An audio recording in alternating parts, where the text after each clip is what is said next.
máquinas térmicas, também gravando. Bom, motor de 2 tempos, ciclo Otto, tá? Deixa eu só comentar um detalhe. Existe o ciclo Otto e o ciclo diesel, tá? Depois o ciclo Otto, ele tem a faísca elétrica e o ciclo diesel, a explosão, tá? Ocorre por compressão, tá? Do óleo diesel com o ar, tá? Então, numa pressão elevada, a temperatura aumenta, ocorre uma ignição espontânea, tá? Do diesel. Então, vamos lá. Primeiro tempo, tá? Do motor de 2 tempos, tá? Primeiro tempo. Quando o pistão, tá? Ele está no ponto aqui em cima, tá? Quando ele está em cima, tá? Ele está no ponto morto superior. Quando ele desce, tá? Aqui ele está descendo, tá? Quando ele chega mais aqui embaixo um pouco, tá? Ele vai estar no ponto morto inferior, tá? Para os carros, para o motor de 4 tempos é a mesma coisa, tá? Em cima é ponto morto superior, embaixo é ponto morto inferior, tá? Então, ó, o que acontece? Aqui, tá? Tem a entrada de ar, mais combustível e mais lubrificante, tá? Nesses motores de 2 tempos.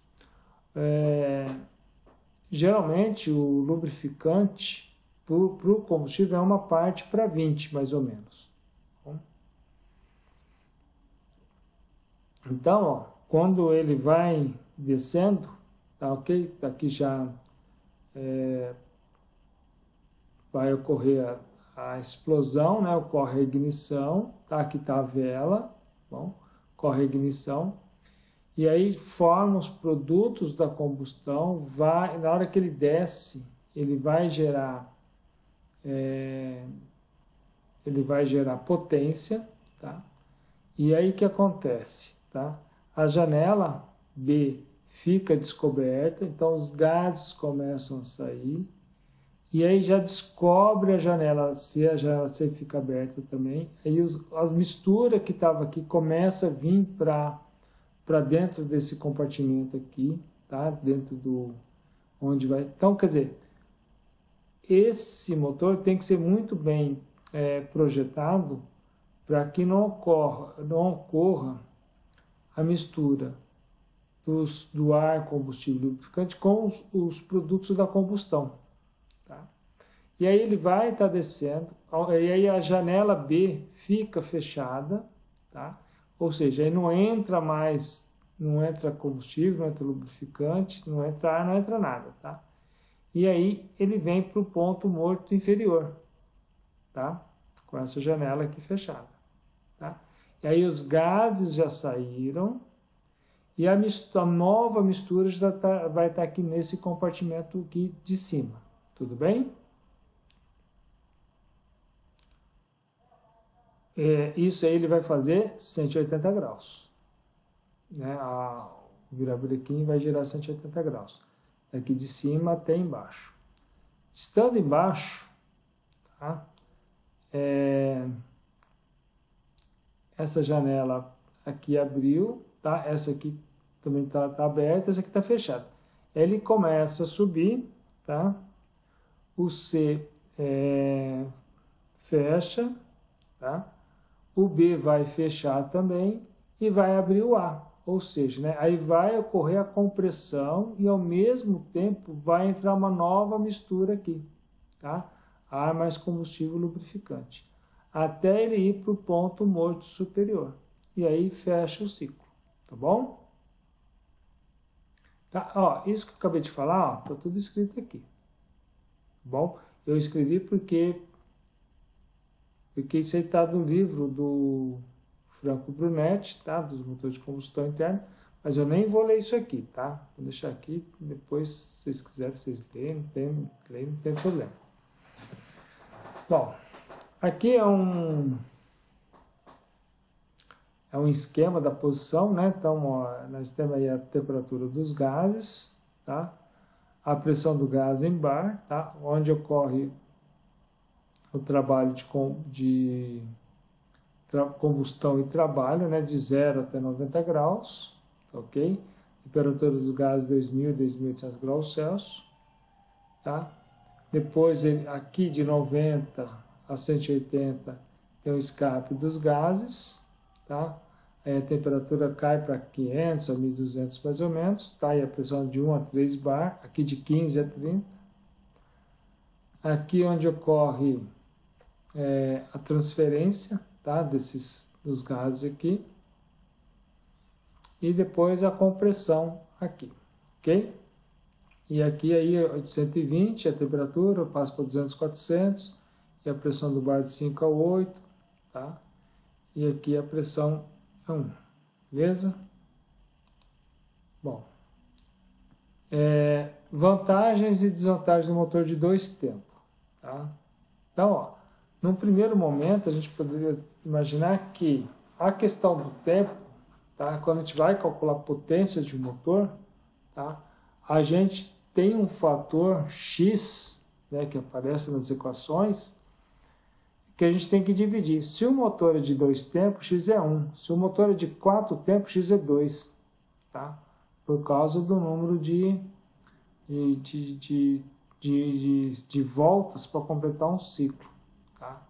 Então, no primeiro momento, dá a impressão que o motor de 2 tempos, como ele é uma volta só, ele seria assim, se for só essa característica, seria a questão dele ser mais eficiente. Tá?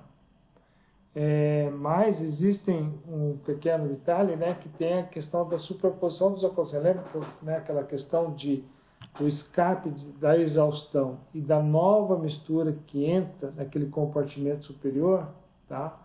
Então, às vezes tem essa superposição desses acontecimentos e o processo se torna menos eficiente. Tá? Outra desvantagem, tá? Lembra que a gente falou, que eu falei que está lá mostrando que entra combustível também, né? É a lubrificação que ocorre, né, dentro lá do cilindro. Tá? Então, isso aí diminui a eficiência do motor. Tá? A vantagem do motor de 2 tempos é a ausência de válvulas de admissão e de exaustão, tá? Que fica na cabeça, lá na parte de cima do cilindro. Tá? Então, isso aí é um mecanismo a menos que tem, nesse caso, é uma vantagem. Aqui, ó, sequência de ignição de um motor de 4 tempos com 6 cilindros. Tá? Então, a ordem de ignição é 1, 5, 3, 6, 2, 4, tá? Então, essa é a ordem de ignição.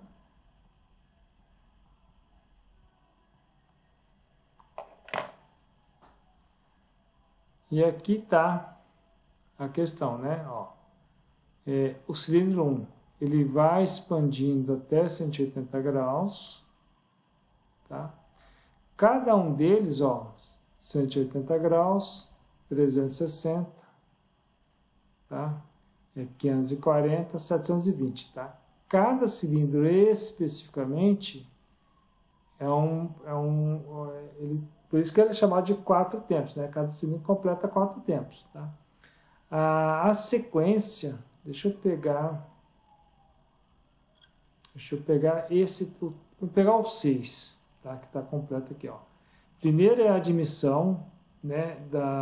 Ou é do ar ou da mistura, depende do tipo aí, depois eu vou comentar um detalhe, tá? Mas admissão, acho que eu comento mais para frente isso aqui também, né? Do motor de 4 tempos. Depois é a compressão, depois é a expansão, tá? Ou geralmente a expansão, e depois a exaustão, tá? Ou o escape, alguma coisa assim, tá bom? E aí, quando são motor de 4 tempos, com 4 cilindros, é tudo bonitinho, tudo certinho, tá? Mas quando já são 6 cilindros, tá? Essas fases, elas se misturam um pouco, tá? Então, ó, pode ver que tem uma expansão aqui do primeiro cilindro e, ao mesmo tempo, o quarto cilindro também está ocorrendo uma parte dele, ainda está ocorrendo a expansão, tá? Então, você tem uma força maior aí, tá? E aí tem toda essa sequência aí dos cilindros que ocorre a ignição para poder balancear os golpes dentro do motor, tá?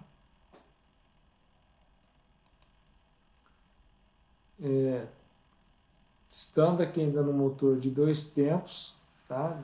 Do ciclo diesel,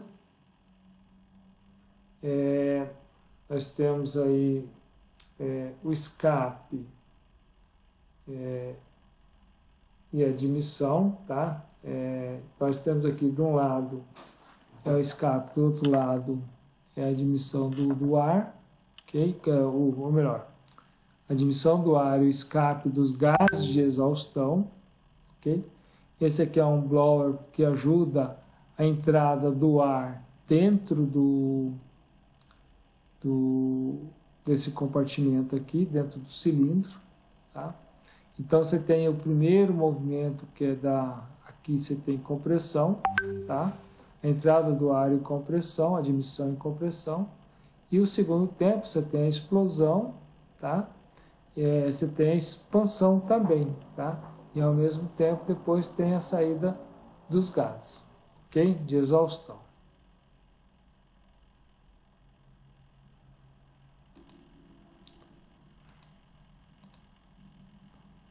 Tá aqui, ó, no motor de 2 tempos, tá aqui tudo aqui escrito, né,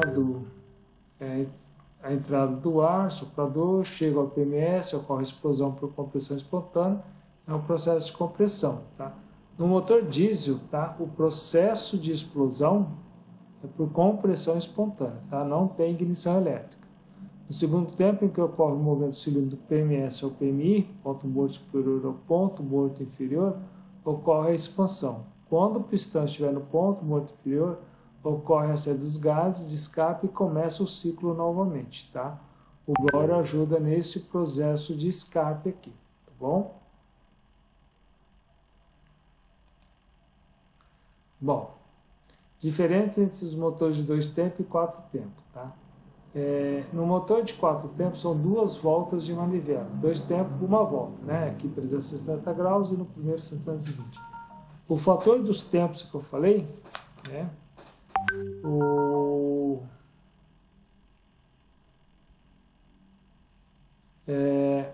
fator de tempo x é igual a 2 e para o de 2 tempos x igual a 1. Tá? O sistema mecânico de 4 tempos ele é mais complexo. Tá? Os balancinhos, o eixo de comando. Tá? Então, já no de 2 tempos, ele é mais simples e não tem essas válvulas, tá? As válvulas de comando aí, e não tem o eixo de comando, tá? As válvulas de admissão e de escape dos gases, ok? Alimentação, tá? Alimentação de combustível e tal, né? No caso do motor de 4 tempos, ela é muito boa, tá? Ela é tranquila, tá? Já nos 2 tempos é ruim, tem perda de mistura no escape, né? Aquela mistura, a mistura entre a mistura da admissão com a saída dos gases, tá? É isso que ele quer dizer. E às vezes quando os gases saem pela exaustão, uma parte da mistura que entra, uma mistura nova, pode sair junto com os gases. E presença de lubrificante, né? A lubrificação do 4 tempos é boa, a de 2 tempos é ruim, né? E tem presença de combustível. O custo do motor de 4 tempos é maior, esse de 2 tempos ele é leve, baixo e o custo é menor. Então, isso aqui seria uma vantagem. Tá? Alguém quer... Pronto, agora estou... Então, ó, as diferenças entre os motores do ciclo Otto e diesel 4 tempos. Tá? Vamos lá. Introdução do combustível. Tá? No diesel, tá? O ar entra no conjunto cilindro-pistão, tá? E o combustível vem através de bicos, tá? De uma bomba de injeção, tá? De combustível, ok? No ciclo Otto, o motor de injeção direta, tá? Vai entrar o ar, tá? O combustível entra pelos bicos injetores, que já está posicionado no cilindro, e aí ocorre a ignição elétrica. Tá? Existem carros ciclo Otto que tem uma pré-câmara, então aí ocorre uma mistura do combustível do ar, e essa mistura entra e ocorre a ignição. Tá? A ignição no ciclo Otto é por faísca elétrica, e no ciclo diesel é uma ignição espontânea. A taxa de compressão é maior no ciclo diesel, e no ciclo Otto, essa taxa de compressão é menor. Por exemplo, no ciclo diesel, vai de 15 até 24 vezes. Tá? Depois eu explico. Essa taxa de compressão é quantas vezes o volume é diminuído no cilindro. Tá? No ciclo Otto, né, alguns carros antigos, tá? Por isso que vem a questão dessa... Era de 6, mais ou menos, e hoje chega até 11, 12, né, às vezes 13, depende. Geralmente é por aí, até 12, 13, mais ou menos. Depende das potências do carro. Né? Para ter uma ideia, nossa, eu nem lembro disso, eu lembro mais ou menos. Acho que o Fusca, a taxa de compressão era 6. O Monza também tinha uma taxa de compressão baixa. Hoje os carros têm uma taxa de compressão 10, 11, uma taxa de compressão maior. Tem os exemplos dos carros aí para frente, tá? Só que eu não decoro muita coisa não, porque tem muita coisa para ler, então deixo para outros detalhes. Mas assim, depois eu comento a questão das potências também. Quanto ao sistema de alimentação, né? Então, ó, a alimentação, né, tem essa questão do combustível, e tem esse sistema aqui de alimentação. Só um momentinho, pessoal. Bom, quanto ao sistema de alimentação, né? Alimentação de ar, no caso, né? Então, ó, assim, no caso do ciclo Otto, tá? A alimentação do ar, ela depende do coletor de admissão, quando o cilindro vai para baixo, do ponto morto superior para o ponto morto inferior, desse gradiente de pressão, tá? Que é feito para que entre ar dentro do cilindro, tá, ok? No caso de um turbocompressor, tá? Essa eficiência é muito maior porque quando os gases saem pela exaustão, tá? Ela passa por um eixo de turbina que está ligado a um compressor, e esse compressor está ligado ao duto da entrada do ar. Tá? Então tem uma eficiência muito maior. Né? Hoje em dia alguns carros são feitos por turbocompressão, tá? Eles têm uma cilindrada baixa e uma potência alta. Tá? Isso que às vezes acontece em alguns carros. Eles são um pouco mais caros, né? Eles são mais caros por causa desse sistema aí de turbocompressão. Tá?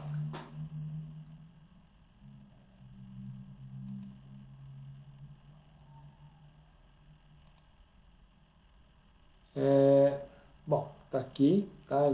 Introdução do combustível, ignição, ok? Isso aí a gente já comentou, ok? Igual eu falei, o ciclo Otto, aqui eu falei, ó, essa admissão de ar e combustível, esse sistema PFI, tá? Port Fuel Injection, né? Injeção o pessoal chama de pré-câmara, tá? E esse GDI, tá? Que ocorre a admissão de ar no cilindro, é gasoline direct injection, tá? Injeção direta de gasolina, tá? Hoje em dia, de etanol também, mesma coisa, ok? Aqui a gente falou da ignição, né? Nos motores Otto, a faísca elétrica é o sistema adicional. Nos motores diesel, a combustão ocorre por autoignição, tá? Então, só devido à pressão. Taxa de compressão, tá? Ó, nos motores Otto, né? Já falei, né? Lembra que eu falei que a taxa de compressão é de 10 a 12, não precisa muito porque vai ocorrer a faísca elétrica.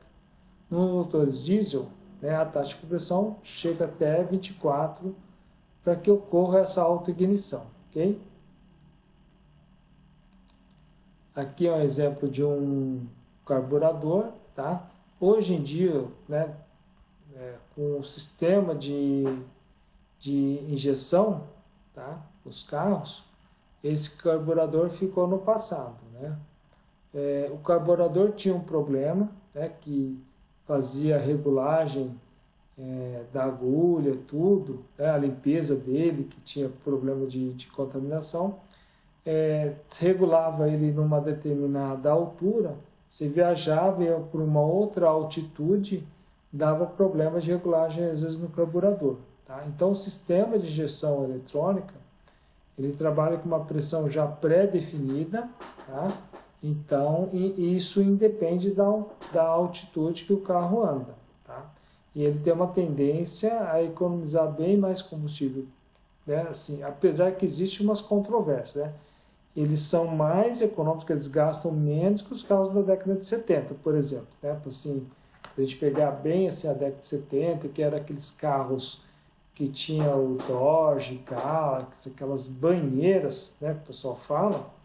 Hoje em dia os carros são bem mais econômicos, que se polui, mesmo hoje com mais carro no mundo, se polui menos do que antigamente. Pelo menos assim, me parece que foi no México, não sei se foi no México ou nos Estados Unidos, que se comparou a taxa de poluição, vou ver se eu acho depois esse gráfico, né? E isso aí diminuiu com os anos devido aos novos carros para poluir menos, né?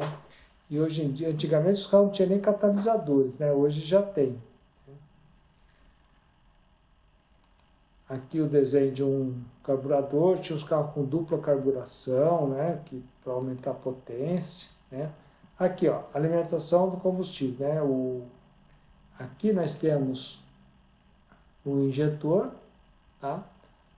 A válvula aqui de admissão. Então você tem essa pré-câmara, tá? Esse coletor de admissão da mistura do combustível mais o ar.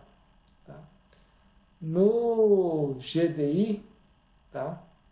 Apesar que está escrito injetor, né? Isso aqui aqui ocorre que é a entrada do ar e a injeção eletrônica e isso é eletrônica não. A entrada do combustível pelo bico injetor, ok?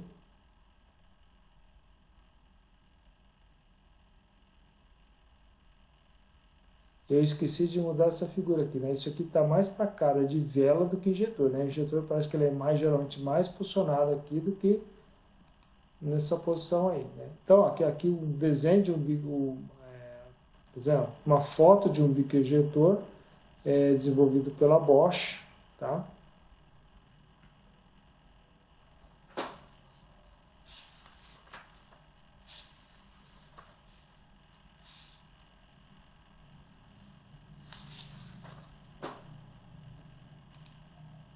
E aqui é a alimentação do combustível, tá? Então, esse aqui é uma alimentação de combustível do ciclo diesel, tá? Do motor a diesel, ok? Nós temos aí, aqui em cima é o bico injetor, aqui que essa saída aqui do diesel vai para dentro do cilindro onde vai ocorrer a combustão, tá? Uma parte pode voltar para o tanque de combustível, aí o tanque de combustível vai para a bomba injetora, ok? Passa pelo filtro e passa pelos bicos injetores, né? Na verdade, aqui está o bico injetor, mas na verdade, assim, está uma representação, eles estão aqui, tá? Alinhados, e depois volta aqui para o tanque de combustível, ok? Então, é simplesmente uma bomba que faz circular o diesel, ok? Aqui, os bicos injetores para diesel, a bomba injetora, tá?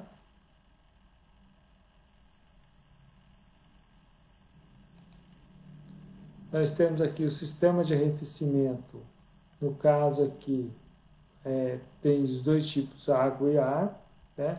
Alguns carros até 1980, 80 alguma coisa, né? Boa parte deles era sistema de arrefecimento era a ar, tá? Então alguns cilindros tinham aletas para poder melhorar essa troca de calor.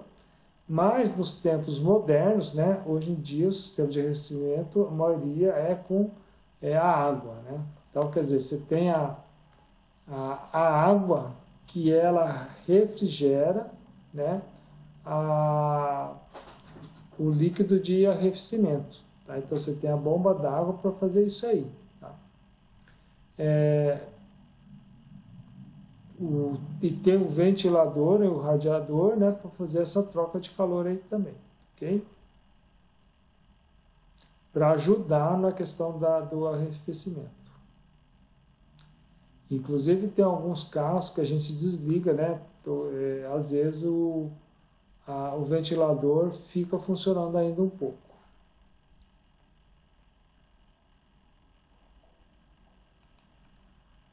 Sistema de arrefecimento a ar, né? A vantagem é que ele é mais simples, a desvantagem é que ele é menos eficiente e é menos homogênea a distribuição desse, para poder fazer a transferência de calor, tá? O sistema de arrefecimento a água ele é mais eficiente e reduz o ruído do motor. A desvantagem é que ele é mais complexo. Bom, agora as válvulas de abertura, tanto para admissão de ar como para o escape dos gases, né? É realizado por eixo comando de válvula, que é formado por tucho, tá? O tucho são esse mecanismo aqui, pelas hastes, ok? Que tem essas hastes aqui, e aí os balanceiros. Os balanceiros é isso aqui que faz dar o jogo, né? Que faz de acordo. Aqui tem os câmbios, tá? Os câmbios são eixos com determinado ressalto, tá? E aí eles elevam, tá? E aí eles levantam essa parte, a outra parte abaixa, e aí abre a válvula, tá? Então abrir a válvula, na verdade abre o compartimento do cilindro para que no caso de um lado os gases saiam e depois ele sai desse ressalto, essa haste aqui vem para baixo, a vareta vem para baixo, né? E aí fecha a válvula, tá bom? Esse sistema aqui, né, também ele está já em desuso, ok? O mais comum é o acionamento das válvulas por eixo de comando no cabeçote, tá? É um comando simples que comanda tanto a válvula de admissão como a de exaustão, ou de duplo comando no cabeçote, tá? Então você tem um eixo para comandar as válvulas de admissão e o outro eixo para comandar as válvulas de exaustão, beleza?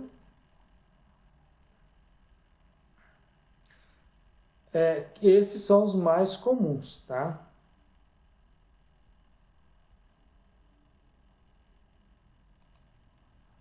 Aqui o duplo comando, tá vendo? Ó, cada esse aqui, um comando para uma válvula, para um tipo de válvula, de admissão, por exemplo, outra de exaustão. E esse aqui, ó, comanda os dois ao mesmo tempo. Um eixo só comanda as duas válvulas.